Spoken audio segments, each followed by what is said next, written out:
Assalamualaikum warahmatullahi wabarakatuh. Waalaikumsalam. Selamat sore semua, berjumpa lagi di Nongkrong Virtual. Kali ini bersama Mas Ariko Andika Bina. Perkenalan sedikit sih, Mas Ariko ini saya juga baru kenal banget sih, baru tahun lalu ya Mas ya, waktu di Pekanbaru. Nah, cuma nama beliau ini udah tersebar kemana-mana lah, seantero per IAI ya. Asik. Kalau gimmicknya Atit gini, lu kenal Ariko nggak? Nggak tahu yang mana tuh? Itu ada ART berjalan. Asik. Bisa kita tes juga nih, bener nggak ada ART berjalan apa tidak? Untuk sore ini... Berlebihan. Untuk sore ini kita cerita satu karya nih dari Mas Ariko. Mas Ariko sekarang masih aktif ngarsitek ya Mas? Insya Allah. Masih ya di Saya Arsitektur ya? Iya, itu saya berpartner sama Bu Astrid tadi yang disebut-sebut itu. Tuh ada tuh dia tuh, pakai masker. Nah itu dia. Terus, ada suarana. Terus ini juga aktif juga di IAI. Dari nanti Mas bisa jelasin detail-detailnya, mungkin perkenalan pribadi. Terus cerita karya, dan mungkin nanti kita yang tanya-tanya sih. 30 menit pertama kita cerita tentang karyanya. Kalau lebih dikit nggak apa-apa kok Mas, aman aja, tenang. Terus ada sesi interview dan tanya jawab sih. Nanti kita boleh nanya-nanya seputar karyanya dan boleh nanya seputar tentang arsitektur Indonesia atau IAI kali ya. Boleh kalau teman-teman ada yang pengen. Mas, ini work from home atau kerja di kantor nih? Pindahin kantor ke rumah masing-masing. Masing-masing ya. Ya, begitulah. Kerja di rumah Mudah-mudahan cepat berlalu deh ini, biar cepat ini lagi aktivitas. Amin.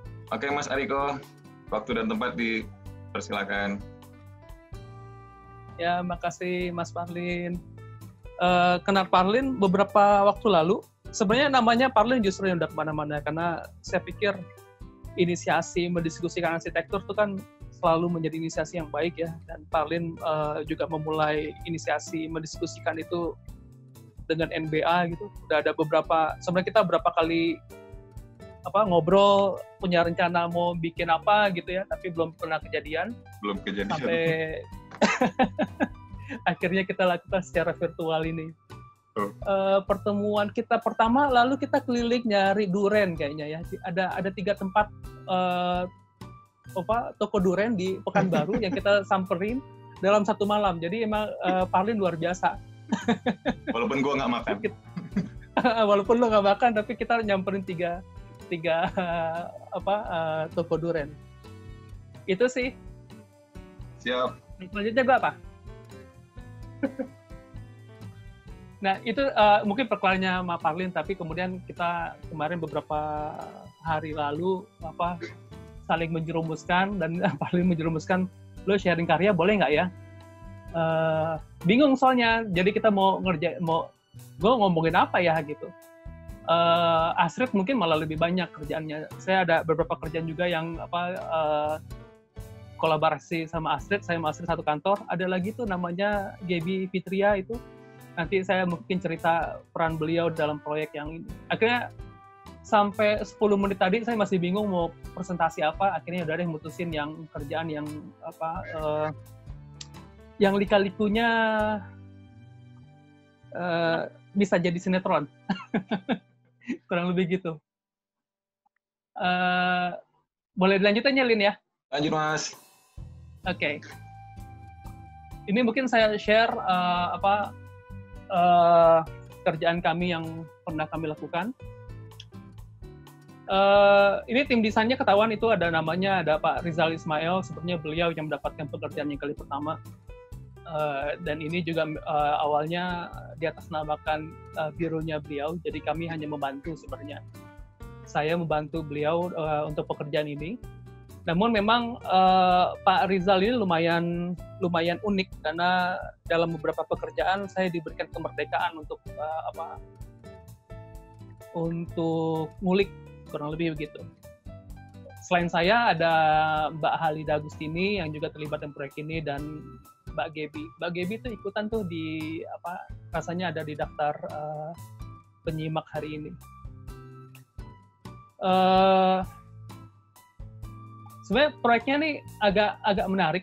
Jadi karena kita dapat satu site yang posisinya, kalau teman-teman lihat di layar, posisinya di situ, yang hijau kosong besar itu kampus Universitas Indonesia. Jadi lokasinya ini ada di Depok gitu ya, ada di daerah Kukusan namanya, di Depok. Jadi seringkali sebenarnya saya suka jalan kaki dari stasiun Universitas Indonesia terus sampai ke lokasi itu. Lokasinya kurang lebih kalau misalnya dideketin gitu ya, nah inilah lokasinya. Yang menarik sebenarnya kalau teman-teman lihat settingnya, dia itu masuk di dalam perkampungan. Masuk di perkampungan, dilihat di depan kita itu ada apartemen yang mungkin ada belasan lantai gitu ya. Menarik sebenarnya justru. Nah itu justru atas dasar melihat settingnya begini, ketika saya dapat data ya, saya dapat datanya begini. Jadi kalau teman-teman lihat, kita tuh dikasih KLB maksimum 6 dengan luas lahannya tuh sekitar 1.500-an. Itu yang saya sempat ngomel juga sama ownernya. Bapak yang benar. Karena kalau misalnya saya balik ya, perhatikan jalan di depannya itu lebarnya cuma 5 meter. Jadi dengan luas hampir 2.000-an gitu, kali 6 berarti kan 12.000 bisa luas bangunannya. 12.000 bangunan itu nggak kebayang kan bangkitan lalu lintasnya di depannya itu bagaimana. Itu yang membuat kita mikir-mikir, yang bener aja kita mau maksimum 6 walaupun secara aturan memungkinkan. Akhirnya kita bilang jangan sampai 6, ini akan jadi beban terhadap kawasan. Karena kebayang aja tuh kalau misalnya jalan 5 meter di depan tapi isinya apartemen yang serupa itu. Nah itu saya juga nggak ngerti kenapa Depok membuat pengaturan intensitasnya serupa itu tuh. Nah, atas kesadaran itu juga kita pengen, yaudah deh, kita rasionalisasi. Jadi ini kurang lebih. Jadi kita coba lihat ya, kita bikin 3 lantai aja deh, 3 lantai, akhirnya KLB-nya kurang lebih sekitar 1,75, 1,8, sehingga saya terakhir itu. Dengan kita bisa lihat hitung KDH-nya berapa, segala macam. Atas dasar itu juga, kemudian kita mulai membuat studi massa. Sebenarnya apa sih? Jadi ini memang proyeknya rumah kos-kosan, karena tadi kalau lihat dari settingnya, itu kan dekat sama kampus gitu ya. Dekat sama kampus, jadi ya udah, pangsa pasarnya adalah pangsa pasarnya kampus. Kos-kosan gitu. Lahannya gede karena 1.900 gitu, KLB tadi boleh sampai 6, tapi saya hanya menyarankan cukup secukupnya aja gitu ya. Kita bilang 3 lantai aja deh. Kenapa pertimbangannya 3 lantai? Karena 3 lantai itu masih kita nggak kena aturan standar-standar yang terkait sama pemadam kebakaran, evakuasi dan yang lain-lain. Itu yang menjadi perhatian. Akibatnya baru kita coba olah. Jadi, nah sebelum kesini sebenarnya sebelum proyek ini saya tuh sempat terlibat sebenarnya cuma sebagai konsultannya Green Building gitu ya. Itu di proyeknya Cesar Valley yang ada di Jakarta. Jadi Cesar Valley ada satu proyek Raja Wali Tower, seingat saya sekarang namanya. Sekarang jadi juga ada Hotel St. Regis di dekatnya Satria Mandala, kalau teman-teman lihat. Arsiteknya Cesar Valley, lokalnya itu Erma Sasri. Kebetulan saya terlibat sebagai konsultan Green Building-nya saat itu. Yang saya belajar dari Cesar Valley sebenarnya dari kantornya mereka itu, mereka mendokumentasikan setiap progres pekerjaan itu secara baik. Jadi setiap alternatif walaupun cuma berubah dari tadinya lingkaran menjadi oval gitu, itu mereka laporkan. Gitu. Nah atas dasar itu juga kemudian kami mencoba memulai juga dengan dokumentasi yang mulai tertib. Sebenarnya ketika kita sampai karena kan seringkali kita melihat pada hasil akhir ya, Jadi bangunannya begini gitu. Padahal menuju ke sana itu perjalanannya panjang, kan nggak tiba-tiba ujuk-ujuk datang ke sana gitu. Walaupun bisa aja secara intuisi. Akhirnya kita coba deh susunannya kayak gimana ya gitu. Jadi kita lihat awalnya karena mereka tuh datang dengan brief, kita dananya mungkin nggak banyak ya dalam tanda petik gitu. Tapi pengennya maksimal. Jadi ya kita lihat, kalau kita udah sepakat 3 lantainya, kita lihat 3 lantai itu bisa jadi berapa unit. Awalnya mereka minta 200 unit. Gimana ceritanya pokoknya bisa 200 unit. Ya lumayan juga sih mikirin 200 unit kos-kosan gitu ya. Akhirnya kita coba cari konfigurasi yang paling mendekati, sampai kemudian ini ada 7 alternatif sampai kemudian kita masuk ke alternatif yang yang lebih kita pilih deh. Kemudian dari alternatif yang ini kemudian kita coba pilih kembangin. Ya kira mana ya gitu. Jadi alternatif yang atas itu kita coba kembangin sampai misalnya kita lihat gimana ngebangin mulai dari lantai dasarnya, lantai 1, lantai 2-nya. Atau ini alternatif yang kedua kita kembangin juga. Yang rasanya kemudian ini menjadi alternatif yang ini yang kemudian kita kembangkan terus menjadi desain selanjutnya yang kita kembangkan menjadi pengembangan desainnya. Ini alternatif yang final. Mulanya dari alternatif 2 ini, kemudian kita lihat dari alternatif yang final, di mana akhirnya saya dapat kurang lebih 129 unit kamar. Ini kos-kosan loh ya. 129 unit kamar ini bukan hotel, karena kos-kosan karena emang pangsa pasarnya di sana. Nah, untuk mencapai ke sana, ini sebenarnya kita mulainya tuh dari studi kecil gitu. Jadi unit itu gimana sih? Berapa besaran unit itu kita studi, furniture-nya apa aja yang akan kita taruh, berapa luas, jaraknya kita hitung secara optimal gitu ya. Jadi kemudian satu unit kita bisa ukur berapa sih. Nah, ini sebenarnya menarik karena akhirnya kita bisa dapat luasan untuk satu kamar, karena satu kamar itu cuma 1 orang. Kita bisa dapat luasan kurang lebih sekitar 14 meter persegi per kamar. Itu termasuk dengan kamar mandi. Itu yang kemudian kita hitung, kita duplikasi tadi dengan studi massa yang tadi kita lakukan. Kemudian ketika misalnya menyusun konfigurasi unitnya tuh gimana. Nah dari sini yang kemudian baru tadi kita atur sedemikian rupa, kalau kita masukin tuh gimana ya, masukin itu gimana ya gitu. Nah ini udah merefleksikan unit-unit yang sebelumnya kami studi. Jadi ini sebenarnya studi yang kedua. Pertama studi unitnya itu berapa besar sih. Itu selalu kita lakukan kalau misalnya kami ada pekerjaan-pekerjaan yang lain ya, yang terkait yang mirip-mirip begini, mulainya dengan unit gitu ya, mungkin hotel atau yang lain gitu. Kita ngelihat gimana unit itu bisa kita atur, kemudian bagaimana pengaturan di setiap unitnya. Itu yang kita lakukan.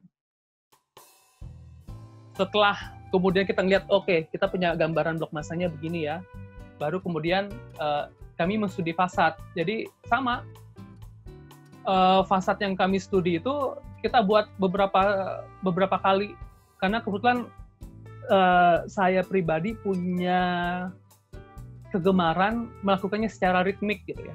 Nah, kita mencoba membuat ritmenya itu sedemikian rupa. Mulai dari gimana kalau kaca semua, gimana kemudian kalau kita atur sedemikian rupa. Tapi ya ini mulai dari studi. Lagi-lagi nggak ada studi yang begitu-begitu aja gitu ya, jelek segala macam, karena ini perjalanan kita menuju yang kemudian hasil yang mungkin kita bisa tetapkan, yaudah deh kita pilih yang ini.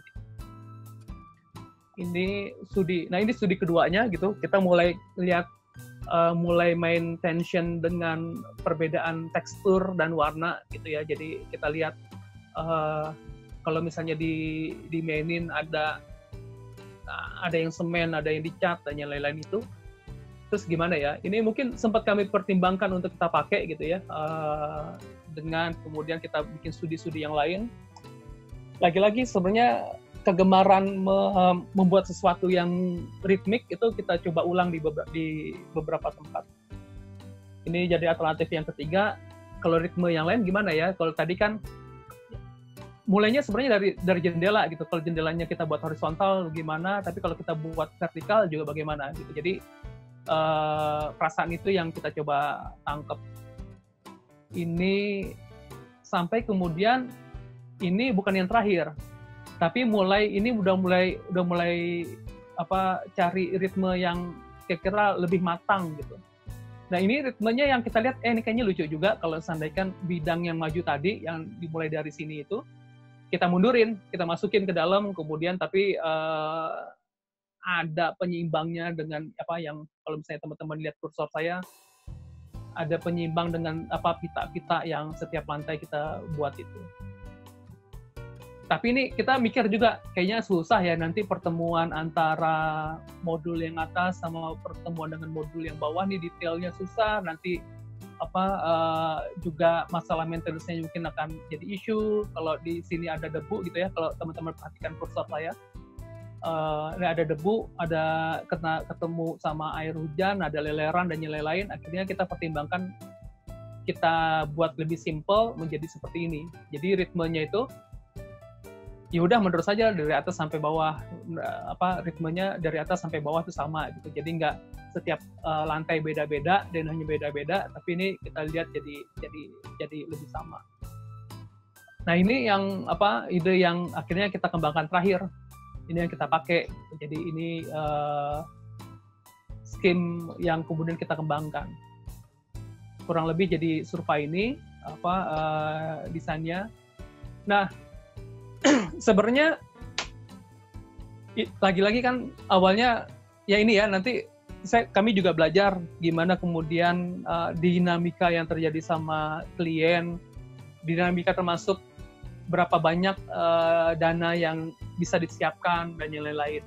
Karena awalnya mereka emang nggak menyiapkan banyak dana, jadi pikirin kalau seandainya kita, ini kan tadi ada 129 kamar gitu ya, jadi awalnya itu ada sejumlah rupiah gitulah ya. 129 kalau seandainya kita bikin bangun bertahap itu gimana gitu, itu yang jadi pertanyaan ownernya. Itu yang membuat si gerbang ini itu kita tinggikan, karena kita berpikir kita bikin dulu yang depan gitu, karena harus bisa ngejual kan. Jadi kita yang depan, nanti bagian yang belakang ada segmen yang belakang gitu ya, kita bangun di tahap berikutnya.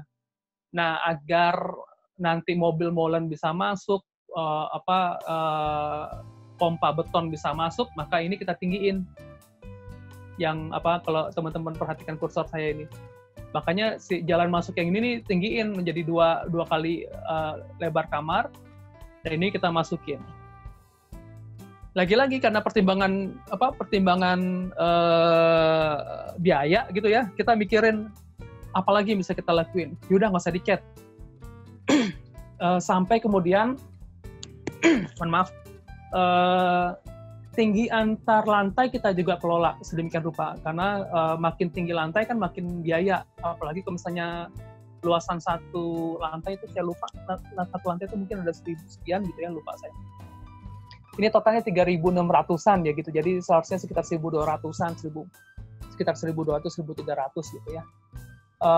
Dengan demikian, tinggi antar lantai itu yang kita kelola sedemikian rupa, jadi kita kurangin. Jadi kalau biasanya tuh kami kan ngitung kelipatan tangga aja. Jadi kalau tangganya 15, maka dia kelipatan 15. Kalau tangganya 16, maka dia kelipatan 16. Jadi antar lantai bisa 320. Atau kalau seandainya ada kalanya owner minta lebih tinggi gitu ya, tangganya kita bikin 17, itu biasanya tangga paling tinggi yang pernah kita bikin. Jadi antar lantainya bisa 340 atau mungkin 354 atau kelipatan tambahan dari 357 gitu, dari kelipatan dari 17 cm. Tapi khusus pada proyek ini kami kurangin. Jadi floor to floor-nya cuma 3 meter. Pertimbangannya karena biaya, kita ngangkat kos. Karena dia pengen jumlah banyak tapi ongkosnya nggak ini. Makanya kita buat sedemikian rupa, yaudah deh kita kelola. Beberapa hal yang kita sampaikan, termasuk floor to floor-nya kita kecilin. Jadi 3 meter floor to floor, jadi bukan floor to ceiling, tapi floor to bottom slab-nya itu menjadi sekitar 285. Itu yang menjadi pertimbangan dari saya. Ini tadi alternatif, ini yang kirinya masih, yang bawahnya masih alternatif yang lama ya, saya salah copy. Tapi yang atas itu kurang lebih kita ngelihat ritmenya yang coba kami kembangkan. Yang bawah juga kayaknya salah ya, yang atas yang benar. Saya nggak teliti masukin gambar. Begitu juga kita coba melihat mulai dari tekstur, material dan tekstur, bagaimana kita bisa mengelola material dan tekstur kita buat studinya. Jadi kita ngelihat, tadi kalau kita udah ngomongin ritme, tapi tension itu bisa dibangun juga ketika bagaimana kita mengatur material, mulai dari warna material, dari teksturnya, dari halus kasarnya, dan yang lain-lain. Itu yang coba kami studi dari proyek ini.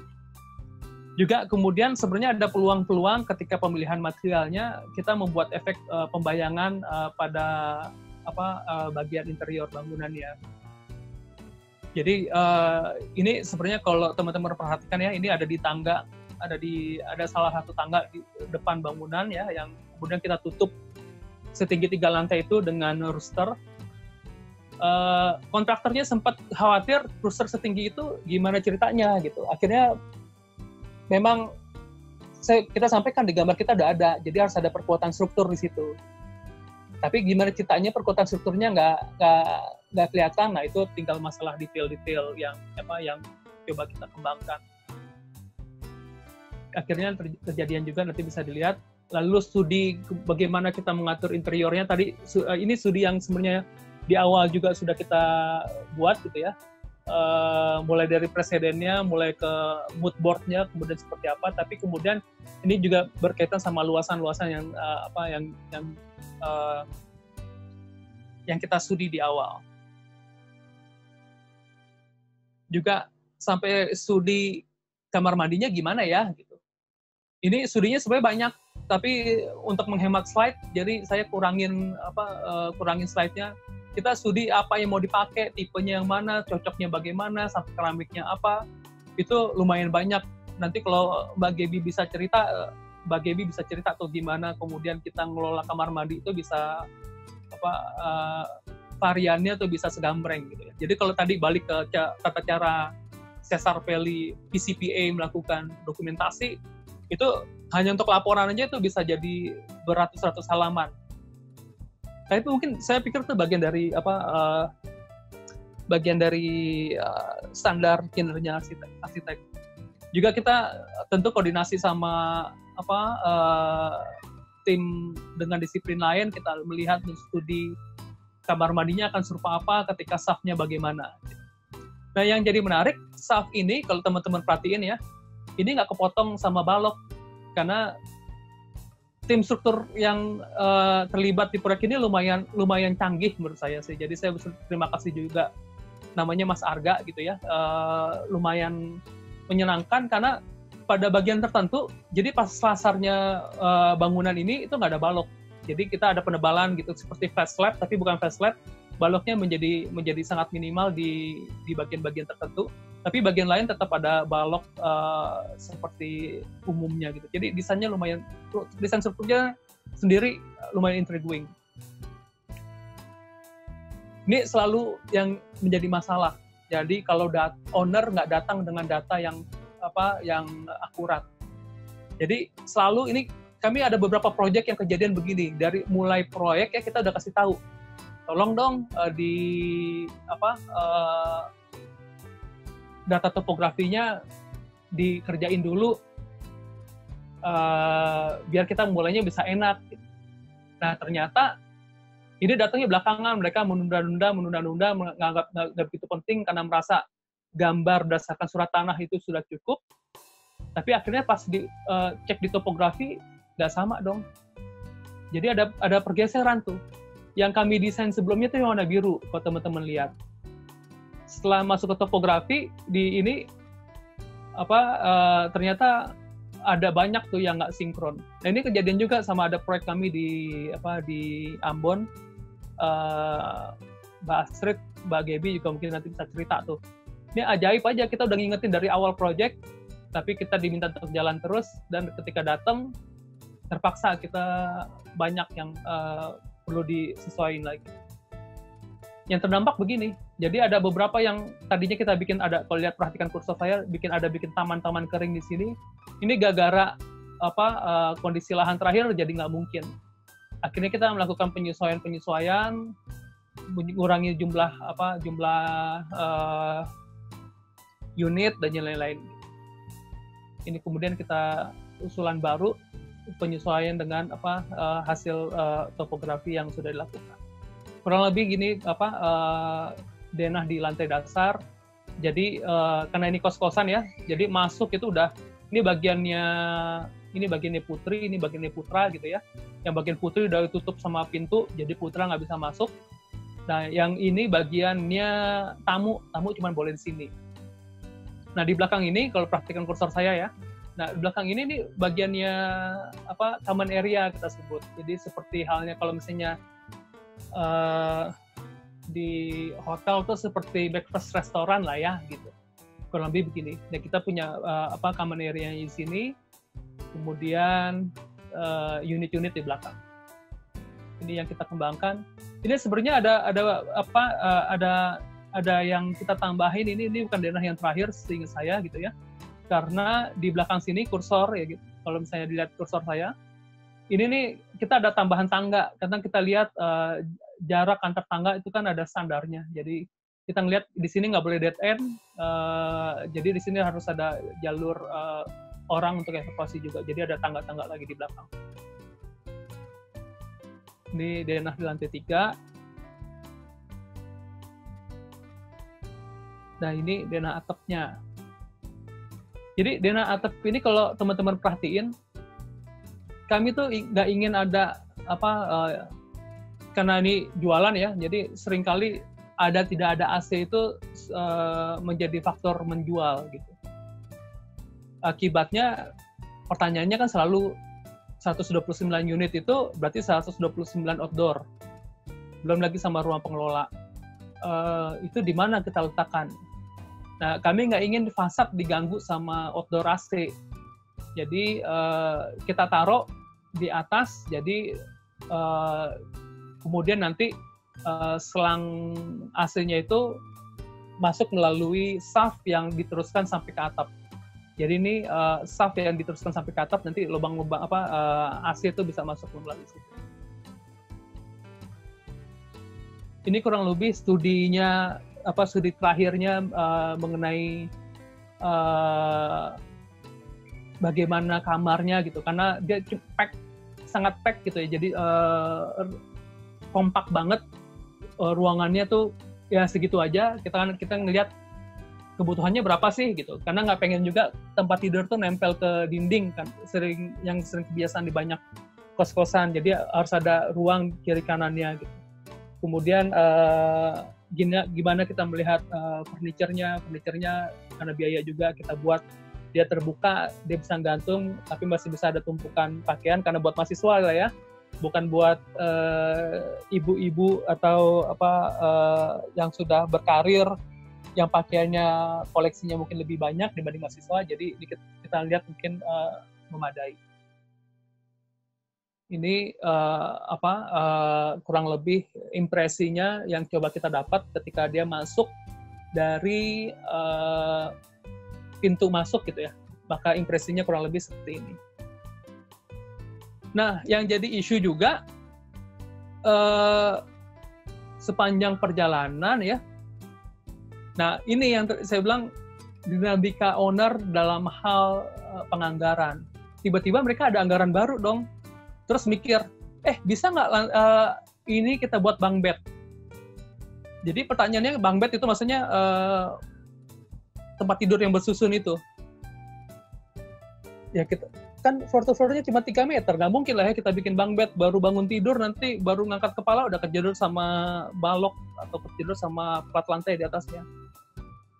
Akibatnya kita menstudi di lantai 3, jadi berubah lah. Ini udah proses konstruksi sebenarnya gitu. Jadi ada dinamika. Akhirnya lantai 3 kita buat lebih tinggi floor to ceilingnya. Ceiling cuma ada di lantai 3 itu pertimbangannya fisika bangunan, karena biar panas yang diterima sama slab di roof itu masih bisa ditahan sama plafon sebelum masuk ke kamar. Tapi lantai 1 dan lantai 2-nya tuh dia nggak punya plafon. Karena pertimbangan biaya kan. Kalau misalnya 1.200 dikali 2, 2.400-an, 2.500 meter persegi dikasih plafon kan lumayan gitu. Nah akhirnya kita menstudi, ya udah deh, karena permintaan owner ya gitu. Karena biasa owner tuh kalau pulang jalan-jalan atau habis survei kemana, langsung lah dia datang dengan ide baru, padahal udah konstruksi. Ini yang akhirnya kita studi, ya udah deh kita studi. Ada tempat tidurnya di atas, masih ada rak yang bisa diakses dari tempat tidur, bawahnya ruang belajar dan yang lain-lain. Ini studi kita terhadap yang kita lakukan. Yang kita lakukan pada ini juga, kalau misalnya studinya karena unitnya mirror ya, kita kasih lihat juga ketika masuk di dalam ke lorong itu ada unit yang punya vista di dalamnya itu berbeda. Tapi inilah yang coba kami kembangkan di dalam interiornya. Karena interiornya pengennya tuh mereka furnish saja, jadi langsung orang bawa perabotnya itu sudah sediakan, jadi nggak terlalu banyak bawa banyak barang. Ini ketika proses konstruksinya kurang lebih.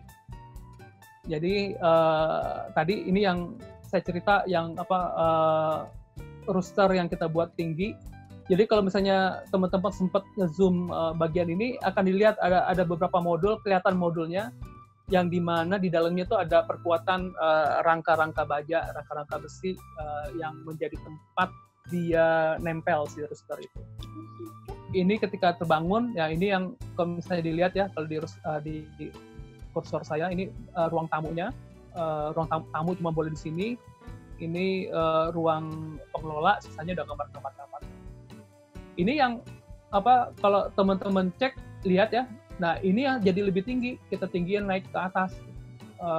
Tadi karena permintaan ada bunk bed dong, karena mereka ngelihat yang apartemen yang seberang itu ada yang punya bunk bed gitu, ntar kita kalah bersaing. Jadi ada hal-hal yang kayak gitu dari sisi owner. Ini ketika proses konstruksinya ya lumayan kontraktornya sebenarnya lumayan seru, lumayan baik gitu ya, walaupun kita punya catatan saya rasa wajar gitu, tapi secara umum mereka lumayan rapih, kecuali mungkin bagian-bagian railing dan ini ada beberapa hal yang nggak detail-detail yang nggak diperhatiin. Walaupun dia rapih, ada beberapa yang dia lupa kerjain, padahal ada di gambar kita. Jadi kalau teman-teman perhatiin ya, ini lorong ini kesalahannya kontraktor nih, tapi akhirnya kita nggak bisa ngapa-ngapain lagi karena agak susah, dan ownernya juga ya udahlah biarin aja gitu. Kalau teman-teman perhatiin setinggi ini hasilnya kita punya kanopi, karena kita nggak pengen ada tempias yang terlalu besar di sini. Akhirnya solusinya tuh kayaknya kita bikin rolling curtain yang nutupin bagian ini apabila hujan. Itu solusi kecil akhirnya. Jadi gaya karena si kontraktor di lapangan nggak ngerjain sesuai dengan rencana kita. Yang lainnya sih cenderung lebih oke. Ini beberapa view lainnya ketika proses konstruksi. Nah, idenya owner itu nggak berkembang cuman tadi masalah bunk bed aja.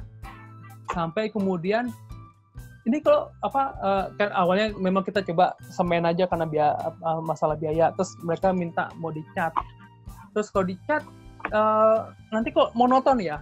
Akhirnya kita coba tambahan studi. Kita coba studi, ya udah deh kalau misalnya pengennya sih tetap semen aja, tapi bagian tertentu dicat. Kalau tadi teman-teman kan udah lihat yang udah kebangun udah dicat putih ya. Nah ini sebenarnya proses sebelum tadi dicat putih itu.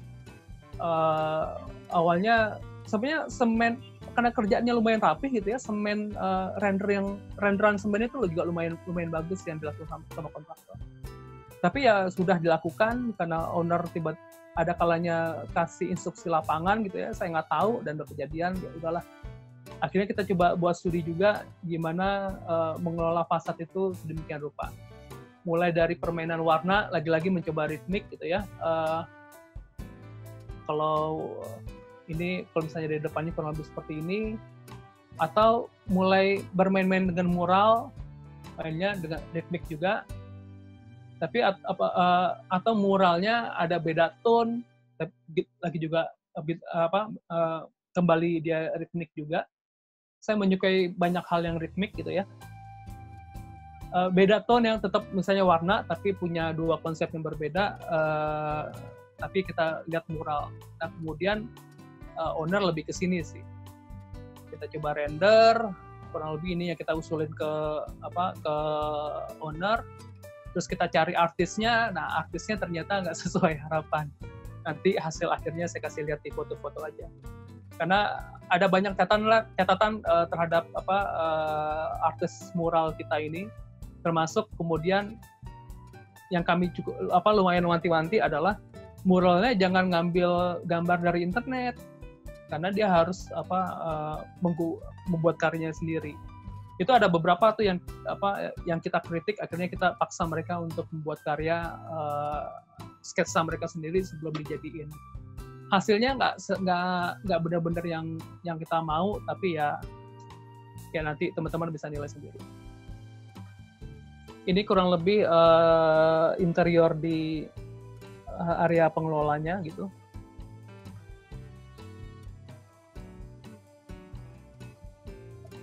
Ini kurang lebih suasana di ruang tamu gitu ya. Ini public area-nya di sini nih. Dengan mural, dengan yang lain-lain. Nah ini mungkin udah foto-foto lebih akhir kurang lebih lah ya. Ini hasil akhirnya. Kita memang lagi-lagi ini kita main ritmik, tapi ritmik pada surface, pada tekstur yang halus gitu ya, yang halus, dan kemudian ada bidang dengan tekstur yang kasar gitu. Jadi kita coba mengelola tension itu dengan membenturkan tekstur atau mempadu-padankan tekstur itu. Ini mungkin kalau seandainya dia portrait di bawah ini jalur masuk ke parkiran, jadi ada seperti semi basement karena memang tanahnya turun ke bawah gitu ya. Kita punya kesempatan untuk bikin semi basement di bawah, jadi tanpa harus gali dan lain-lain. Ada gali sih tapi kecil minimal. Ini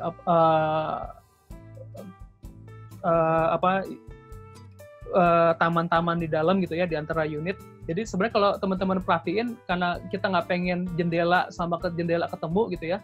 Nah di bagian ini nih kita balik posisi jendelanya dan posisi ritmenya si fasad itu. Karena nggak pengen kalau buka jendela mereka bisa saling intip. Jadi meminimalisir kemungkinan saling intip, maka kita putar-putar. Ini kalau lihat dari atas, ada pengulangan tekstur ini dengan tekstur yang kita gunakan di area pelataran gitu.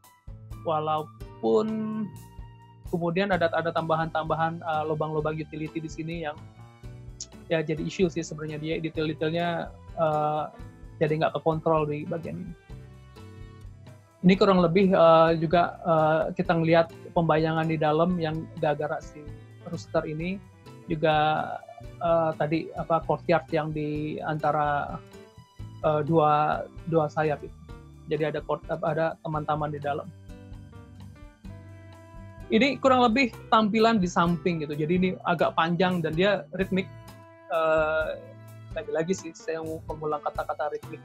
Karena memang itu yang menjadi hal yang kita tawarkan kepada proyek ini. Nah, ini dia si muralnya. Saya nggak tahu, silakan teman-teman menilai gitu. Tapi kami sendiri memang kita punya penilaian sendiri lah ya terhadap si mural ini dengan banyak catatan. Dramanya lumayan banyak juga. Menentukan mural ini sebenarnya kita ada banyak alternatif. Kita minta mereka membuat sketsa dulu. Kita ngeliat sketsa yang awalnya cocok, pengennya awalnya nggak serupa ini, tapi kemudian ini yang dipilih ya sudah. Kurang lebih demikian. Mudah-mudahan nggak kepanjangan. Makasih Mas Parlin. Oke, thank you Mas Ariko. Comeback. Penjelasannya comeback nih. Ini warkop banget ya. Itu di dongkrak antik gitu Mas, comeback itu di. Terus sampai apa judulnya gitu, Lin? Oh, itu yang si intronya jadi gagap tuh. Iya. Bener. Oke, thank you Mas Ariko, penjelasannya ya runut dan teratur.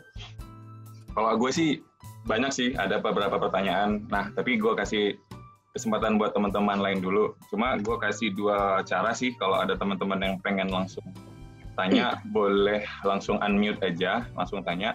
Terus yang kedua, boleh kalau agak malu-malu, boleh di chat aja. Nanti Mas Ariko yang jawab, yang baca. Oke, thank you. Monggo silakan, siapa yang mau duluan? Oh ya, nih Mas Ariko kan sering ngungkit masalah ritmik ya Mas? Iya. Ritmik ini nih, gue gara-gara nih Mas Ariko ini juga seorang gitaris. Widih. Asik. Isu. Enggak, ada videonya kok. Masih jalan nggak tuh, Ben? Masih kadang-kadang. Harusnya ada Peo di sini nih. Si itu Peo mana ya? Nggak ada. Nggak ada dia. Oke, silakan teman-teman, masih menunggu teman-teman yang lain yang ingin bertanya langsung tentang project tadi. Mas, itu kan tadi ada beberapa perubahan tuh, kayak lu bilang tadi, kayak tiba-tiba kliennya nambah ini, tiba-tiba kliennya nambah itu gitu kan. Iya. Apalagi tadi yang sangat krusial itu yang pas topografi ya, tiba-tiba topografinya ada, baru agak-agak gimana gitu kan. Itu kan berarti lu ada perubahan luas dong ya? Penambahan ataupun luas. Pengurangan luas. Itu fee-nya gimana? Lu ke tengah-tengah tuh, ini bener nih, gue kadang kejadian juga lo ini. Dan maksudnya penyesuaian itu apakah ada kontrak baru, ataukah lu ya udahlah, sama tahu aja udahlah, bonus-bonusan aja udah gitu, atau gimana sih? Nah, ini tergantung kesepakatan awal. Jadi ini bukan kali pertama kita ketemu yang begini. Jadi ini kita akhirnya nggak ada tambahan fee pada kasus ini ya.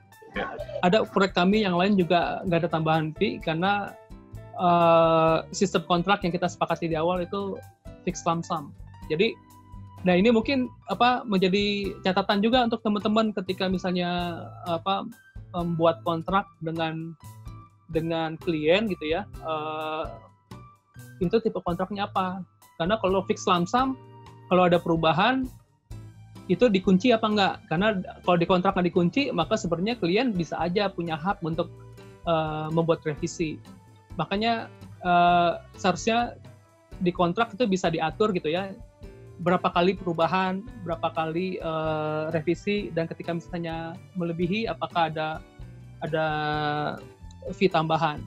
Pada kasus ini sebenarnya secara umum ya nggak berubah.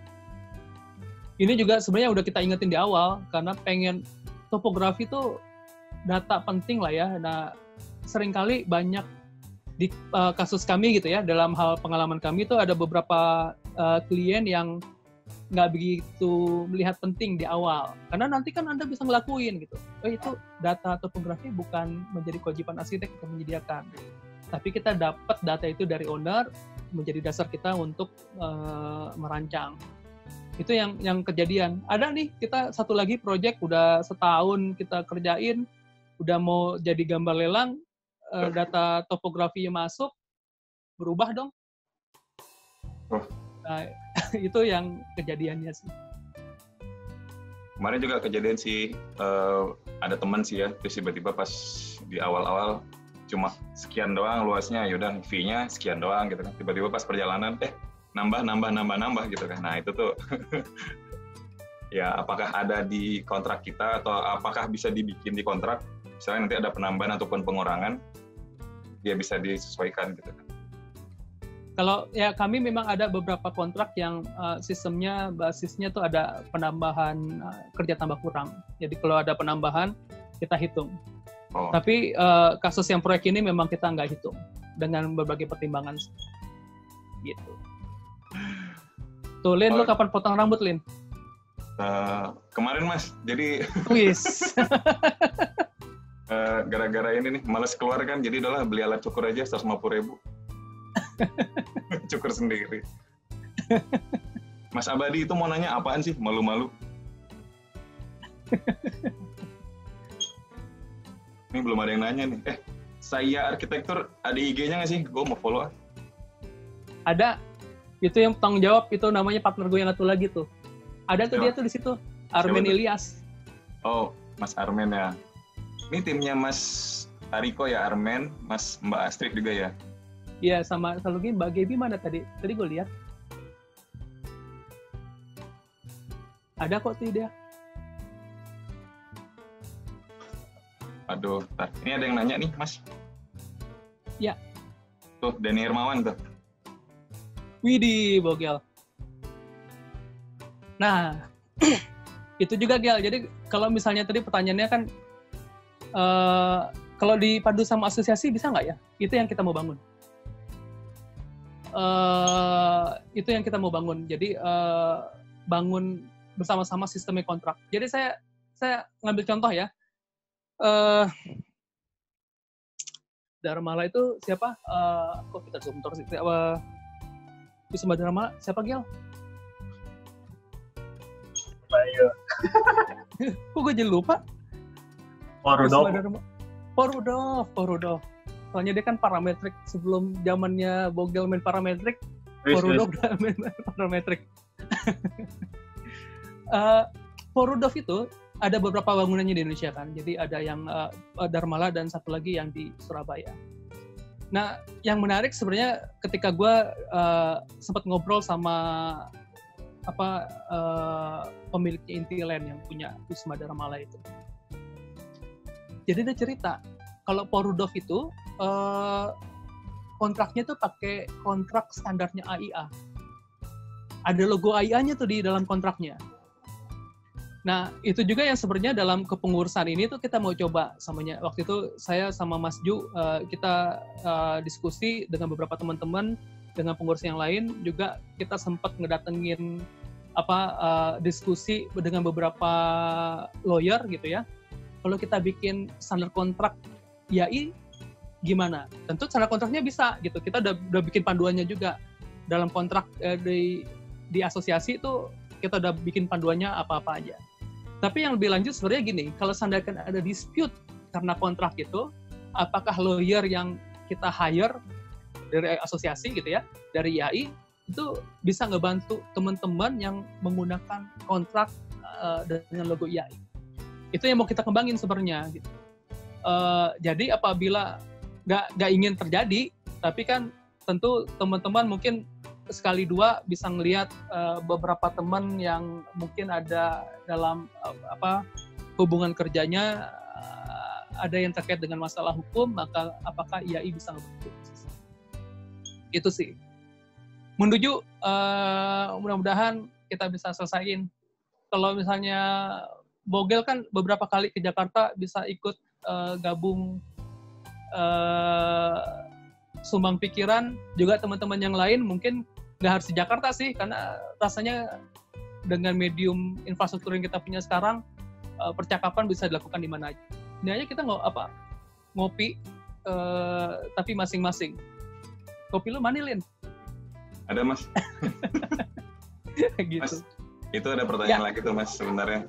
Dari Jeffrey Zain. Tapi tadi kayaknya udah dijawab deh. Kenapa nggak konsisten di warna putih? Kenapa harus di graffiti? Katanya tadi udah jawab ya. Iya. Ada permintaan dari klien ya. Jadi gini, ini bukan nggak Sarah ya, nggak Sarah. Klien gue ini Padang. Sama sama gue lah ya. Lu juga Padang. Nah, gue juga Padang. Nah, karena besar di keluarga Minang itu lumayan ngerti lah ya, mungkin apalagi teman-teman di Riau kan banyak orang Minang. Taste-nya yang berasal dari Minangkabau tuh ketahuan lah. Bahkan ada anekdot sebenarnya sama teman-teman gue waktu di Jakarta ya. Kalau mau ngelihat Metro Mini yang dimiliki sama orang Padang sama orang Batak, gampang bedanya. Jadi kalau Metro Mininya, zaman dari Metro Mini ya, kalau Metro Mininya udah ada rumbai-rumbai, nah itu pasti punya orang Padang. Jadi itu sampai begitulah gitu. Nah, dia memang kemudian datang dengan preferences yang mungkin beda gitu. Jadi sebenarnya perjuangan kita meyakinkan owner sampai ke dalam pace-nya itu yang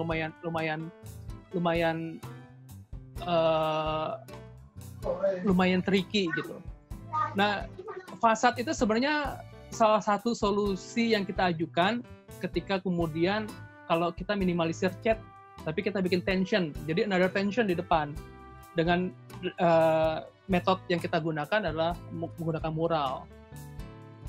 Awalnya nggak pengen berharap-harap owner nggak mau milih. Terus mereka bilang, oh yaudah nih bagus nih. Nah loh, kita saling lihat-lihatan gitu. Jadi si Mbak Gaby juga, Pak nih gimana Pak? Kan pengennya awalnya nggak pengen. Tapi akhirnya karena udah kepilih dan kita udah kadung nyampein ya kita konsisten dengan itu. Itu sih.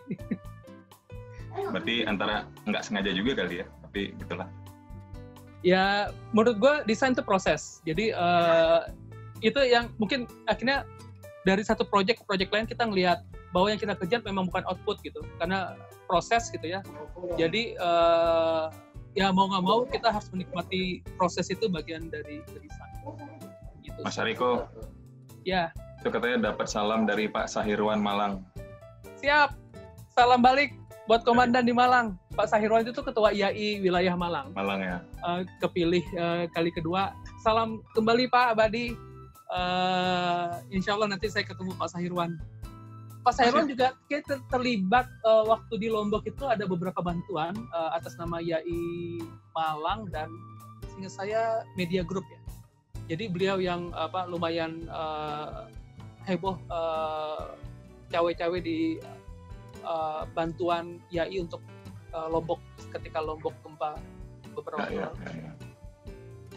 Mas, itu ada juga tuh yang nanya tuh dari Moen ya, dari Moen. Dari side plan itu kan kelihatan mepet dengan batas lahan. Ada masalah nggak dengan perizinan dalam pembangunannya? Oke. Jadi yang tadi saya sampaikan, jadi memang beberapa daerah itu nggak punya aturan mengenai intensitas yang rigid. Jadi kita menggunakan batas yang sewajarnya. Ada juga sebenarnya kalau teman-teman cek itu seharusnya Permen PU 29 tahun 2006 itu terkait yang ngatur juga masalah intensitas, KLP dan segala macam jarak bebas antar bangunan. Nah, saya menggunakan rujukan itu sebenarnya. Jadi jaraknya itu sebenarnya lumayan. Seharusnya lupa saya 4-5 meter atau lebih gitu ya. Jarak antar ini ya. Atau mungkin ada 6 meter di antara fasad itu dengan pagarnya. Jadi alhamdulillah sebenarnya perizinan gambar izin dengan gambar bangun itu kita sama. Tapi memang izin itu ada masalah non teknis yang membuat izinnya lumayan lama. Jadi ini saya desain 2016 sebagai informasi.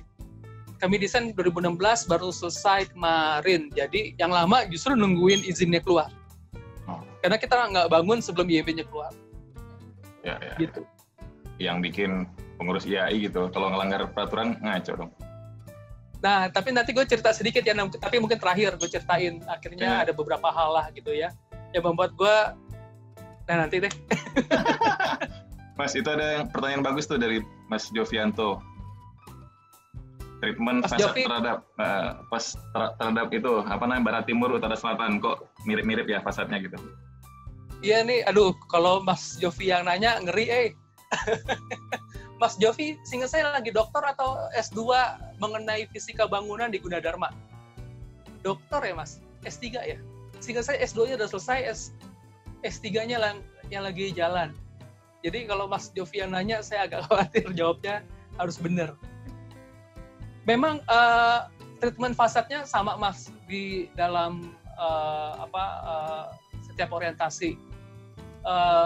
Karena sebenarnya dengan ritme fasad yang kita atur itu, si jendelanya sendiri bukannya itu mundur. Jadi yang mundur ada sekitar 45 cm, 50 cm mundur ke dalam, yang mengakibatkan ban di depannya itu, kita di atasnya itu menjadi shading device si jendelanya. Nah, kalau terkait sama fisika bangunan nih, karena yang nanya Mas Jovi gitu ya, terus saya mungkin akan ditanya, Mas Hariko, OTTV-nya berapa? OTTV itu overall thermal transfer value ya, nilai panas yang diterima sama bangunan. Ini kemudian saya nggak hitung Mas, mohon maaf kalau nanti pertanyaannya menuju ke sana. Tapi kemudian yang kita atur sebenarnya WWR-nya, jadi dalam OTTV ada istilah namanya WWR ya, Windows to wall ratio. Jadi rasio antara bukaan kaca dengan dinding itu berapa persen. Nah itu yang kita atur kurang lebih di antara 25-30% setiap pada bidang fasad itu. Itu yang kita harapkan membuat energi yang dipakai bisa efisien. Jadi nggak glare di dalam, tapi AC nggak besar. Waktu orang AC-nya ngedesain, saya lumayan ngomel karena dia datang dengan 3/4 PK. Ketika saya hitung, misalnya kan ada hitung-hitungan rule of thumb-nya AC ya, 1 meter persegi itu sekitar 500-600 BTH. Saya bilang ini nggak nyampe 6.000 BTU nih. Seharusnya 6.000 BTU itu setengah PK aja cukup. Jadi kita pakai setengah PK di setiap kamar. Gitu Mas. Terjawab kah Mas Jovi? Boleh disanggah loh. Ngeri ya kalau yang nanya Mas Jovi. Kalau diam-diam aja sih. Oke. Tuh, Mas, ada lagi tuh Mas dari Dedi Ariandi. Ya, siap. Wah, kelas berat nih. Mumpung yang presentasi pengurus IAI terkait kontrak, bukannya di ADART IAI memang sudah ada contoh standar kontrak kerjasama dengan klien? Dan sepertinya belum terlindungi gitu. Kalaupun tidak, nah, gitu Mas. Betul. Jadi sebenarnya kalau teman-teman bisa diunduh ya. Itu ada IAI punya tahun 2007 yang mungkin nanti kita sedang memikirkan untuk memperbarui. Itu pedoman hubungan kerja antara arsitek dan pengguna jasa. Jadi teman-teman bisa menggunakan buku itu sebagai panduan dalam membuat memandu kontrak sampai ke deliverable sebenarnya. Jadi menurut saya teman-teman juga jangan terpaku pada kontrak saja, tapi kemudian karena kontrak itu kan di awal ya. Tapi juga perhatikan deliverable-nya kita itu bagaimana, karena deliverable itu yang menjadi penting. Karena kalau misalnya tadi ya, ini kan presentasi mungkin ada 50-60 halaman, tapi sampai ke gambar kerja itu bisa ajaib lagi jumlah lembar gambarnya. Dan informasi yang memadai harus cukup sampai ke lapangan, sehingga lapangan bisa kerjain. Gitu. Nah kalau standar kontrak yang belum terlindungi, sebenarnya tergantung kita membuat kontrak. Makanya tadi mungkin relate sama pertanyaannya Mas Dadi Hermawan, gimana kalau nanti ada standar dari IAI, itu rasanya mungkin yang akan kita bangun Mas, melengkapi di buku pedoman hubungan kerja arsitek sama pengguna jasa. Gitu. Oke Pak Dedi, gimana Pak Dedi? Mas, itu ada lagi dari Sira. Iya. Seberapa penting peran studi di proyek-proyek Bapak? Setiap proyek itu unik, jadi nggak bisa digunakan pendekatan yang sama dengan proyek-proyek lain. Makanya studi dalam setiap proyek itu kita lihat, dan pertanyaannya ini saya belajar dari sahabat saya tuh Mas Armen yang jadi partner saya di studio. Dari waktu awal-awal kuliah ya, gitu, atau awal-awal saya dahulu. Mas Armen ini teman berantem sebenarnya, jadi teman berdebat. Tapi justru saya banyak ilmu yang saya dapat dari beliau. Salah satunya yang saya kutipan yang masih saya ingat itu adalah setiap arsitektur itu harus punya pesan. Nah, pesannya apa? Apa yang mau dicoba disampaikan di sini? Kurang lebih begitu. Akibatnya nggak bisa kemudian kita even ya kalau bikin rumah 36 meter persegi gitu misalnya, kan paling gampang nyontoh brosurnya developer gitu ya. Udah ketahuan kan 6x6, kamar tidurnya 2 di samping. Even itu kita akan membuat studi yang lain. Jadi itu mungkin menjadi metodologi merancang sih sebenarnya, metode merancang. Karena pertanyaannya gini, kalau kita kan lihatnya, makanya tadi yang menarik sebenarnya gini, saya cerita tadi kan kita pengen coba, saya bingung nih mau presentasi yang ini atau presentasi yang satu lagi. Yang satu lagi itu kebetulan saya kolaborasi sama Mbak Astrid. Nah, itu kita sampai memetakan pada proyek yang itu ya, kita memetakan yang di situ itu siapa. Jadi apakah laki-laki, perempuan atau anak-anak, tentang umurnya apa. secara umum dia sukanya apa. Itu akan mengakibatkan arsitekturnya jadi berbeda dengan dengan proyek-proyek yang lain. Gitu sih, Mbak. Sip. Kayaknya tadi ada pertanyaan dari Pak Yose Rizal. Bagaimana cara mengatasi jamur pada dinding yang diekspos? Sebenarnya itu lebih kepada pemilihan material. Jadi kalau sebenarnya ya ini kan akhirnya bukan hanya ngomongin bentuk. Jadi pertanyaannya Pak Yose Rizal nih menurut saya baik gitu, karena akhirnya kita kan nggak ngomongin sekitar masalah bentuk, sampai kemudian bahan bagaimana kita menentukan. Nah itu sebenarnya ketika kita memetakan gini, ada dua hal ya. Kalau sekarang kan akhirnya dicat, akhirnya kita milih cat yang anti jamur. Tapi waktu biar nggak jamuran, biar nggak lumutan gitu kurang lebih. Nah tapi waktu yang awal kami lakukan dengan semen itu, kita udah sadar nanti itu bisa jadi dia beberapa tempat akan ada lumut dan yang lain-lain. Dan menurut saya biarin aja dia lumutan ketika dia waktu semenan ya, karena lumut itu menurut saya bagus.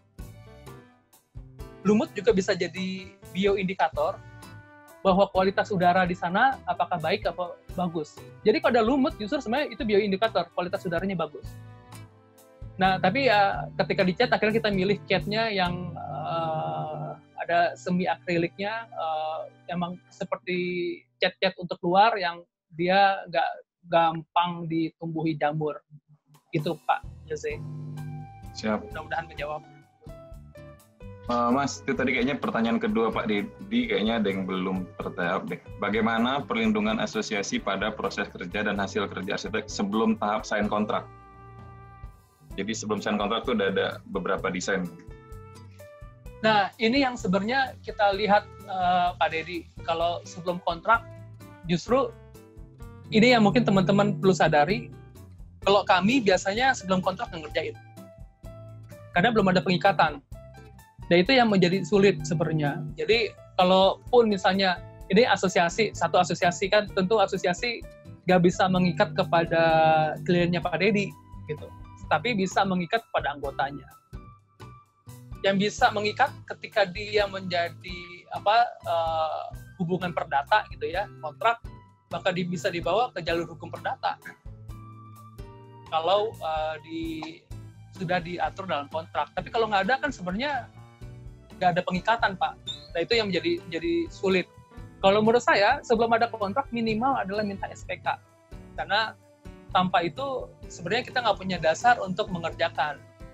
Nah ini seringkali memang saya lihat beberapa teman-teman dalam beberapa hal kita melihat ada teman-teman dalam rangka servis klien gitu ya, servis klien biar dapat pekerjaannya, jadi dia sudah melakukan preliminary design di awal, padahal belum ada pengikatan.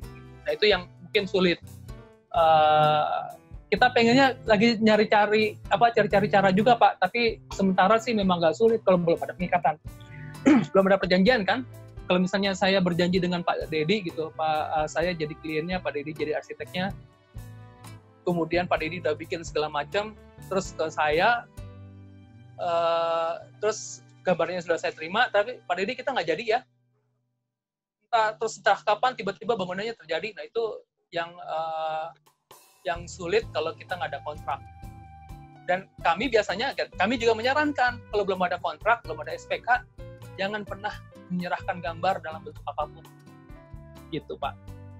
Kalau itu saran saya sih. Jadi dalam beberapa hal saya pernah ngalamin hal yang serupa ya. Karena 1-2 pertimbangan kita akhirnya buat gambar. Kalau sampai pun itu terjadi, maka yang kami lakukan itu eyes only. Cuma boleh dilihat. Kami nggak akan serahin, nggak akan email, nggak akan cetakin. Sampai ada kontrak, sampai kemudian ada pengikatan secara kontraktual. Gitu Pak. Ya.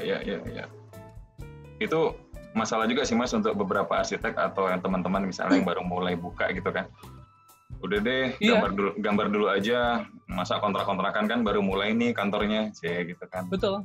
Ini. Nah itu juga pengalaman saya waktu dulu tuh begitu tuh. Jadi bahkan ya, bukan hanya kontrak, nih udah bikin kontrak nih, terus ngajuin berapa di kontrak, di penawaran. Kalau untuk teman-teman yang baru mulai itu biasanya yang suka jadi kendala.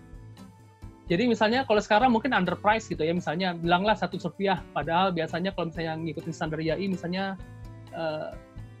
Rp800 gitu, misal ya, ini misalan aja. Ini mau ngajuin Rp50 aja, itu udah gemeteran. Gila banyak banget ya. Itu biasanya teman-teman yang baru begitu. Saya ngalamin terus. Gemeteran. Ini bener nggak ya kita ngajuin segini ya? Gitu. Padahal kalau dipikirin, kalau dibagi per bulan kita bekerja sampai selesai, tadi ya saya desain itu 2016, selesainya 2019, itu uang nggak ada sisa. Bener deh. Ya. Tuh, Mas Ariko ada dari, Mas Dedi jawab tuh di bawah, ditunggu terobosan dari IAI untuk hal-hal yang terjadi di proyek yang belum tercover. Siap, insya Allah. Kalau boleh nanti saya menjerumuskan Mas Dedi juga untuk tukar pikiran dalam hal ini. Dia mau tuh. Ntar gue kasih WA-nya. Siap. Siap. Itu dari Mas Doni Vivia ya. Sorry Mas Ariko, bagaimana memperkenalkan arsitektur terutama di daerah yang belum melihat arsitektur atau arsitek sebagai solusi perencanaan? Ya, menurut saya sih jeli aja Mas Doni. Karena gini, arsitektur gini, kalau kita ngomongin kebutuhan primer itu papan salah satu diantaranya, perlindungan. Saya belajar dan saya kutip bener itu pernyataannya Mas Boy Birawa ketika kami sama-sama sedang ke Jelolo di Maluku Utara. Jadi kita mengamati beberapa bangunan tradisional yang di sana. Nah, ini juga mungkin ada Mas Gun Faisal, bukunya luar biasa, bikin repositori arsitektur Melayu. Menurut saya nanti teman-teman perlu menyimak buku beliau kalau sudah keluar itu. Tapi itu sebenarnya arsitektur kita bisa lihat secara jeli kalau misalnya gini, kalau misalnya di daerahnya ya, kalau udah mulai arsitektur kan kebutuhan primer. Tapi primernya itu ya udah, kalau misalnya belum kesejahteraannya belum meningkat, maka dia dibuat secara primer juga dalam bentuk pertama, belum menjadi bentukan yang kedua. Nah, berkembang menjadi bentukan yang kedua atau bentukan tersier ya, itu tergantung kesejahteraannya. Ketika dia udah nggak mikirin makan, pangan, nggak mikirin pakaian, nggak mikirin papannya bisa naik tingkat, pakaiannya juga bisa naik tingkat. Ketika pakaiannya sudah lebih baik gitu ya, sudah mulai banyak pernak-pernik, ketika arsitekturnya sudah mulai ada ornamen dalam arsitektur, terutama arsitektur tradisional, itu sebenarnya juga menunjukkan tingkat kesejahteraan komunitas secara kelompok di sana. Nah, kita melihat itu juga sih, Mas. Jadi kalau misalnya gini, itu tentu pada settingnya yang lama ya, pada setting yang sekarang, nggak mungkin juga kepada kalau kita masuk ke kampung kota yang padat gitu ya, di mana mereka masih berjuang untuk ngisi perut, maka arsitektur itu menjadi nomor 2. Apalagi arsitektur yang bisa ngomongin ego pribadinya sendiri. Itu pasti nomor 2, nomor 3, nomor 4. Tapi bisa juga, nah ini yang dilakukan sama teman-teman Arkom, arsitektur komunitas. Teman-teman Arkom itu masuk ke masyarakat, kemudian dia bukan masyarakat yang membayar. Jadi yang perlu teman-teman lihat, mungkin Mas Doni juga lihat, bagaimana ceritanya ketika kita masuk ke masyarakat, mereka pasti sudah nggak akan bisa bayar arsitek. Tapi jangan-jangan yang bayar nggak harus si masyarakat yang terima langsung. Bisa juga ada donor. Nah, itu dilakukan sama teman-teman Arkom. Jadi ketika dia mendampingi satu masyarakat yang secara arsitektur termarginalkan gitu ya, nggak tersentuh, dia masuk ke sana, itu biasanya ada pendonor di belakang. Dan itu bisa jadi solusi bagaimana kita bisa masuk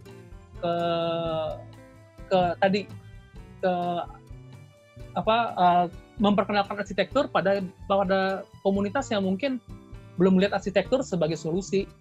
Karena ya dia nggak ngeliat arsitektur sebagai solusi, masih mikirin perut. Itu yang menjadi hal sih menurut saya. Mas, itu Dan kan bisa juga.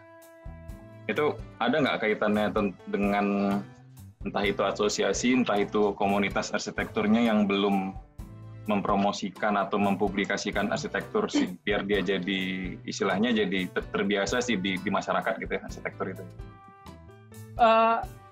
Sejak 2006 sebenarnya IAI ada badan pengabdian profesi yang masuk ke hal-hal yang begitu.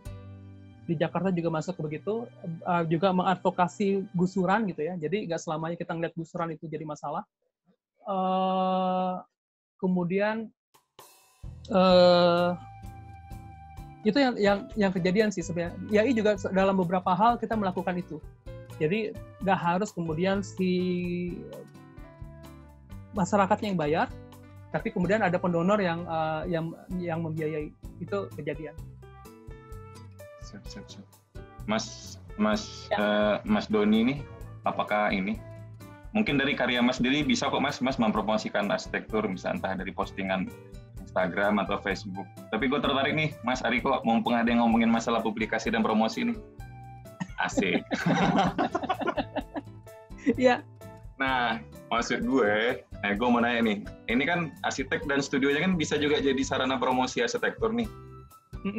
Sejauh mana kita tuh boleh berpromosi dan beriklan sih sebenarnya? Ada yang bolehnya tuh gambar doang, nggak boleh naruh telepon, ada yang nggak boleh pakai pelang nama. Kalau nggak pakai pelang nama, ntar gimana orang tahu kantor kita di situ? Nah, misalnya gitu-gitu deh. Sampai mana sih Mas? Sejauh mana sih Mas untuk berpromosi dan beriklan? Oke, ini yes, sebenarnya tercebur juga akhirnya. Iklan ini kita lagi bahas bersama Majelis Kehormatan Nasional, jadi terkait dengan etika. Jadi mungkin kita melihat mungkin perlu ada pemuktahiran kode etik arsitek ya dengan kondisi hari ini, apalagi Instagram. Dulu nggak ada Instagram, iklan tuh kayak gimana sih? Saya dan Mas Johara mungkin dalam diskursus itu berbeda pandangan terkait dengan iklan. Mas Johara itu kubu ekstrim sebenarnya. Mas Johara itu mengharamkan iklan. Jadi kalau arsitek beriklan itu udah pasti haram. Karena itu seharusnya karena seharusnya menurut beliau arsitek nggak beriklan. Iklannya arsitek itu hanya melalui publikasi. Nih, kita catat ya, iklannya arsitek itu melalui publikasi. Publikasinya tuh karena kalau zaman dulu ya 90 sampai 2000-an itu publikasi pasti udah majalah, televisi atau medium-medium lain. Jadi tapi poinnya Mas Johara adalah tidak secara aktif arsitek itu beriklan. Tapi saya juga membaca blognya Pak Endi Subiono. Kalau teman-teman coba cek esubiono.wordpress.com itu ada beberapa terkait sama pelang yang tadi Alin bilang itu.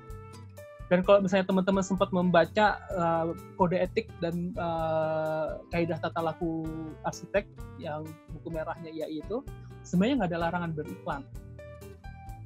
Pak Endi juga bilang boleh kok arsitek punya pelang nama, karena justru harus tahu, tetangganya harus tahu bahwa saya itu arsitek. Gitu. Karena kalau nggak dikenal, bagaimana ada pekerjaan bisa masuk ke kita? Itu kan yang pertanyaan. Tapi ini kan diskurs ya masih ya. Nah, kalau dalam buku merah kode etik itu, yang tidak diizinkan adalah arsitek mengiklankan bahan bangunan. Jadi itu menurut saya clear. Karena itu disebut, itu secara teks disebut. Jadi arsitek dilarang mengiklankan bahan bangunan. Seperti halnya sebenarnya dokter dilarang mengiklankan obat. Padahal itu mirip gitu ya. Walaupun pada hal yang lain kode etik arsitek nggak bisa disamakan dengan kode etiknya dokter.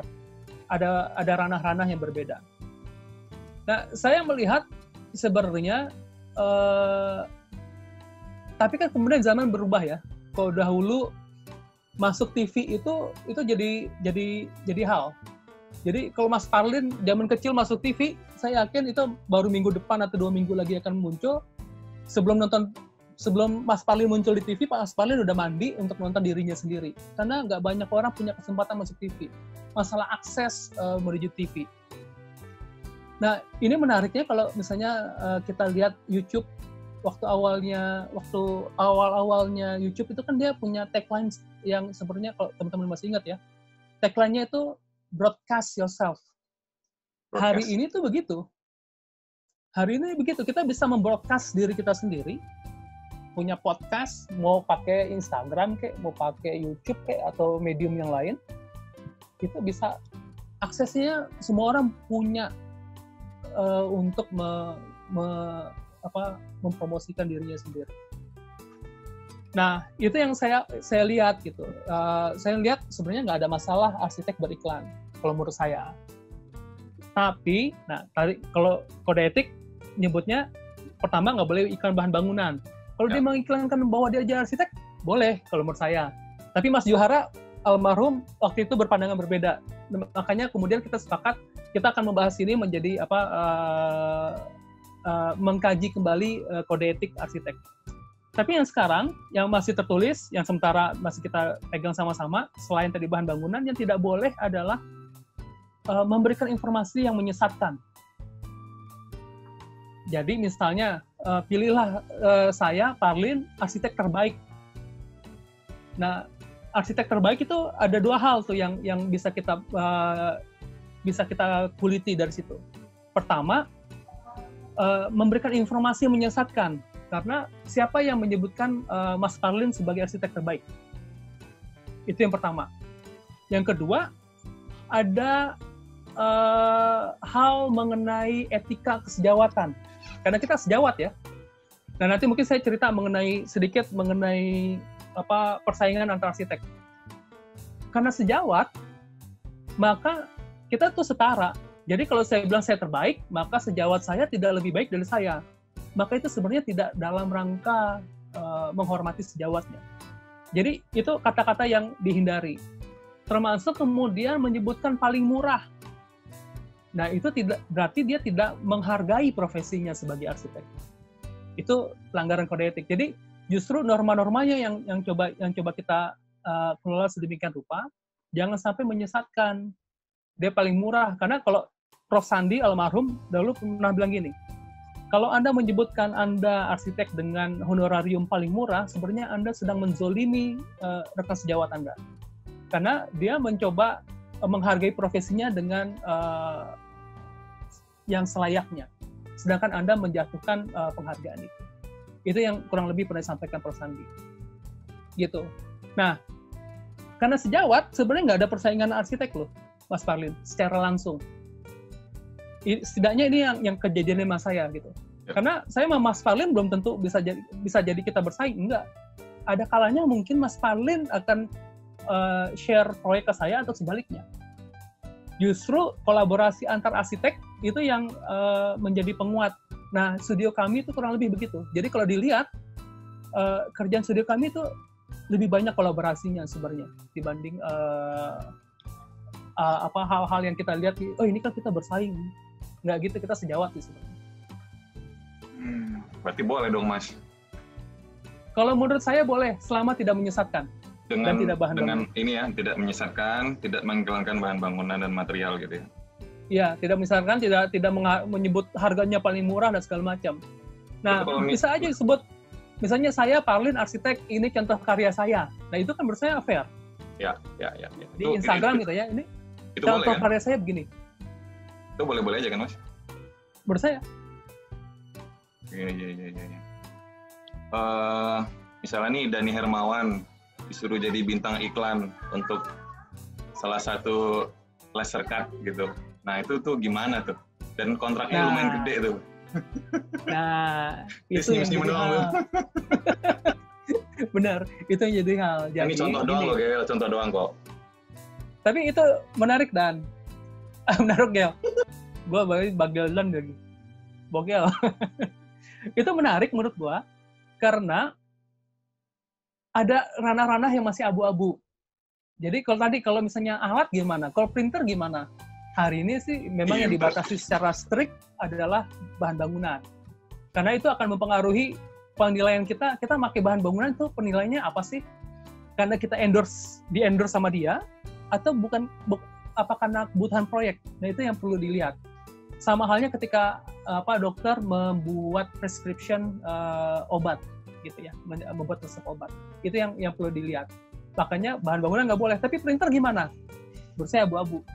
Yang menarik lagi sebenarnya sempat ada juga teman kita yang mengiklankan apps-nya bahan bangunan. Tapi kan yang saya iklankan apps. Ya juga sih, gitu. Jadi, menurut saya tuh ranahnya abu-abu. Saya nggak berani ngejawab. Itu biar menjadi telaahannya majelis kehormatan. Oleh karenanya, kode etik kita mungkin butuh dimuktahirkan. Kondisi hari ini berbeda sama kondisi 15 tahun lalu. Gitu. Tuh, dari Dani Hermawan ada komen tuh Mas di chat, kolom chat. Branding kode etik. Nah, gue melakukan branding loh, tapi tidak secara digital. Bicara digital. Ya, silakan. Jadi maksudnya gini, kan sekarang teknologi ini lagi transform banyak ke arah sisi culture ya. Sekarang setiap titik informasi, setiap entitas informasi sekarang bisa di-embedkan maksud tertentu. Gitu. Ranah itu tuh adalah ranah yang secara mungkin dulu zaman filosofi tahun 70-an dan sebagainya itu udah mulai dibaca gitu kan, bahwa akan ada terjadi seperti itu, di mana sebuah fotonya Parlin yang memakai kaos, misalkan kaosnya sebuah brand tertentu, bukan berarti dia ya tadi ada dikotomi, dia mempertunjukkan diri, mempertunjukkan dan sebagainya. Jadi setiap entitas informasi itu pada akhirnya bisa diembedkan segala macam itu. Nah, di titik itu kalau menurut saya memang sekarang adalah sebuah urgensi untuk menegaskan mana yang etik, mana yang tidak gitu menurut saya. Jadi kalau boleh sih memang harusnya di ini Pak, dibakar aja gitu supaya segera dibikin diskursus, at least diskursus dulu gitu kan. Iya, benar-benar. Itu baru setelah itu nanti diformalkan. Cuma ini menjadi hal yang kalau terlalu lama terbiarkan menjadi kasihan bagi hal-hal yang berhubungan dengan inovasi. Jujur ya, kami di Formologics, kalau Mas Ariko pasti sering merasa bahwa apa hubungannya Formologics sama si Virobuild gitu kan. Karena sebetulnya bidang arsitektur, ranah desain service kami itu lebih cenderung di R&D gitu. Kebetulan R&D tersebutlah yang kita conduct buat produk tersebut. Unfortunately, pada saat ada penjelasan yang berhubungan tentang satu produk yang berhubungan dengan material properti, akhirnya menjelaskan kami gitu. Nah, kesannya kan jadi sebenarnya kita kayak mengendorse produk tertentu gitu. Nah, itu bisa terjadi dimanapun saya rasa. Tidak hanya di sebuah produk gitu kan, bisa juga di sebuah publikasi. Si publikasi ini kok ngangkatnya si itu terus gitu, apakah ada kong-kali-kong atau dan sebagainya, belum tentu juga kan gitu. Maksudnya makanya oleh karena itu mungkin bisa dibawa sebagai diskursus pas di asosiasi gitu. Siap. Justru itu yang dibahas barengan sama abangnya Mas Bogel. Karena itu jadi salah satu utang kita berdua, Kang Bugar sama saya. Waktu itu ada Mas Ju, sebenarnya kita rapat di Bandung. Nah, yang akan kita buat sebenarnya gini, kalau mungkin kode etiknya apakah berubah, mungkin kita lihat. Tapi mungkin yang penting berikutnya setelah kita, karena kode etik tidak ada gitu ya, atau mungkin kita muktahirkan. Setelah itu kita muktahirkan, yang penting adalah buku kasus etik. Karena jadi berbeda. Saya ngambil contoh betul, yang tadi Mas Bogel sampaikan tuh benar. Misalnya contoh deh, paling kita ngomong seharian aja ya. Kalau misalnya saya jalan pakai kaosnya dari keramik tertentu, keramik A gitu. Sekali saya jalan pagi gitu, atau lagi lari-lari sore, atau lagi ini nggak sengaja ketemu sama Mas Bogel. Ya, ini karena kebetulan aja, karena saya ada kaos itu, karena itu jadi kaos yang sehari-hari. Tapi akan jauh berbeda kalau seandainya kan kaosnya, terus Mas Bogel saya nggak sengaja difoto sama Mas Bogel, muncullah di feed-nya Mas Bogel, saya dengan kaos itu. Apakah saya melanggar kode etik? Nah, kan kita melihat intensinya kan, mungkin enggak, dia kan nggak sengaja mengiklankan juga, nggak sengaja ngomongin brand itu. Tapi pertanyaannya begini, kalau saya rubah, saya ada 15 feed di dalam Instagram misalnya, foto diri deh, selfie, tapi saya pakai kaos yang keramik A itu, terus menerus sampai 15. Di captionnya tuh nggak ada tulisan mengenai keramik A itu. Itu iklan nggak? Nah, itu jadi telahan yang menarik sebenarnya, Mas. Benar, kita diskurs sebenarnya. Nah, saya bahagia sebenarnya Parlin nyenggol-nyenggol hal ini karena menjadi diskurs kita di hari ini. Dan menurut saya nanti, yang akan kita buat sebenarnya buku panduan buku panduan karena kita bisa belajar dari kasus. Jadi kasus-kasus etik, dan kita bisa milah bagaimana bisa jadi kejadiannya serupa, tapi kita kan melihat motif, melihat intensinya apa, apakah dia menjadi masalah kode etik atau tidak. Ya mungkin zaman dulu kan cuma ada koran ataupun TV gitu Mas ya, ataupun majalah. Iya. Sekarang sudah udah luar biasa lah gitu kan sebenarnya. Nah ini aku mau ini sebentar nih, ada pertanyaan Pak Dedi yang aku rangkum aja ya sebenarnya. Iya. Jadi ada kalau di ADART cukup jelas kata-katanya. Apa sih yang menjadi concern almarhum Mas Juju yang dia sangat-sangat tidak boleh beriklan itu? Mas Ju menurut saya ekstrem kanan dalam hal ini. Jadi beliau punya argumentasi. Jadi beliau orangnya sangat rasional sebenarnya. Jadi selalu semua yang beliau sampaikan itu punya argumentasinya. Karena menurut beliau selayaknya arsitek nggak beriklan. Iklan arsitek itu melalui publikasi pasif. Jadi jadi iklannya arsitek itu melalui karya. Itu intinya itu. Iklannya arsitek itu melalui karya. Jadi yaudah, karyanya itu nanti biar orang lain yang menilai. Apabila diliput oleh media, mau TV, mau majalah, mau buku, maka itulah publikasi arsitek. Itu menurut Mas Ju. Gitu. Itu mungkin saringan kali ya, maksudnya filter buat yang benar-benar yang sudah punya biro atau studio yang sudah bersertifikat kali Mas ya, yang bisa menghasilkan karya kan ya biro-biro gede ya. Kalau yang baru-baru mulai kan biasanya kan mereka, ngerti nggak sih pertanyaannya? Kalau yang baru-baru mulai saya menyarankan magang. Nah itu dia. Kalau dia magang maka dia punya portfolio bersama dengan dengan bironya. Jadi kalau ada teman-teman yang melanggar kode etik atau etik yang secara promosi segala macam apapun itu yang di Instagram ya ataupun di media-media lainnya, itu siapa sih yang berhak negur? Gini, nah itu yang sebenarnya yang menjadi penting. Ya. Sebenarnya kalau kita ngomong kode etik juga, kewajiban kita adalah mengingatkan dengan cara yang baik. Mengingatkan dengan cara yang baik. Itu kewajiban pertamanya. Jadi kita ingetin aja, misalnya Lin, lo kayaknya seharusnya nggak ini deh gitu, karena ini kalau menurut kode etik seharusnya begini. Ya. Nah, gue ada beberapa teman-teman yang kebetulan menurut gue mungkin nyerempet gitu lah ya. Kemudian gue japri aja, menurut gue nggak begitu. Tapi kalau misalnya lo mau kita kulik lebih lanjut, nah ada beberapa teman waktu itu Pak Han masih ada, kita ngobrol yuk sama Pak Han mau nggak? Jadi waktu itu gue ajak, gue bikin janji ketemu Pak Han pagi-pagi jam 8 gitu ke rumahnya, ngobrol mengenai hal-hal yang terkait etik, yang khususnya yang teman gue tuh lagi nyerempet. Nah menurut gue adalah yang pertama kita ngingetin sejawat dengan cara yang baik. Siap. Gitu.